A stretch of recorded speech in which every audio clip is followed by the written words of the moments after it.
बिस्मिल्लाहिर्रहमानिर्रहीम। तमाम देखने वालों को पाशा टीवी की जानिब से अस्सलाम वालेकुम। उम्मीद करता हूँ अल्लाह ताला के फजल करम से आप तमाम देखने वाले खैर आफियत से होंगे। तो आज काफ़ी अरसे के बाद जी आपसे मुलाकात हो रही है। गंदम की आमद जो है वो गला मंडी अलीपुर चट्ठा में शुरू हो चुकी है। तो सबसे पहले जी बिना वक़्त ज़ाया किए आपको गंदम दिखाते हैं। ये भी देख लें, ये तोल लगने वाला है जी गंदम को। ये देखिए जी, अभी तक जितनी भी गंदम आ रही है उसमें नमी की जो मिकदार है वो अभी मौजूद है। गंदम बिल्कुल खुश्क जो है वो नहीं आ रही। तकरीबन 13-14 जो इसका मॉइस्चर है वो इसमें लाजमी है, यानी कि जो अभी तक आ रहा है। तो अभी जो डेयरी आप इस वक्त अपनी स्क्रीन पर देख रहे हैं 2400 रुपया इसकी जी बोली हुई है। और एक डेयरी वो सामने तोल लगा हुआ है, ये मैं आपको दिखा देता हूँ।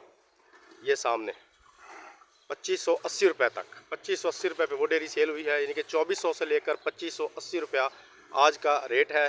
2400 रुपये वाली डेयरी जो है वो काफ़ी गिली है, मेरे ख्याल में उसका जो मॉइस्चर है वो 17 या 18 है। और ये जो सामने डेयरी 2580 रुपये पे से तुल रही है, इसका तकरीबन 12-13 जो है वो मॉइस्चर मौजूद है इसमें।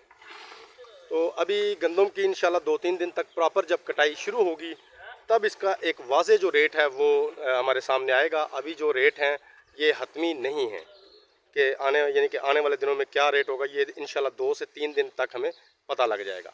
उम्मीद करता हूँ आज की वीडियो आपको अच्छी लगेगी। अगर वीडियो अच्छी लगे तो प्लीज़ इसे लाइक कीजिए, शेयर कीजिए और कमेंट्स में अपनी कीमती राय का इजहार ज़रूर कीजिए। उसके अलावा जो मेरे दोस्त मेरे चैनल पाशा टीवी पर अभी नए आए हैं, काइंडली वो इसे सब्सक्राइब कर लें और साथ में लगे बेल आइकॉन को ज़रूर प्रेस करें ताकि हमारी आने वाली हर वीडियो का नोटिफिकेशन आप तक बर वक्त पहुँच सके। कल तक के लिए पाशा टीवी को इजाज़त दीजिए। खुदा हाफिज़।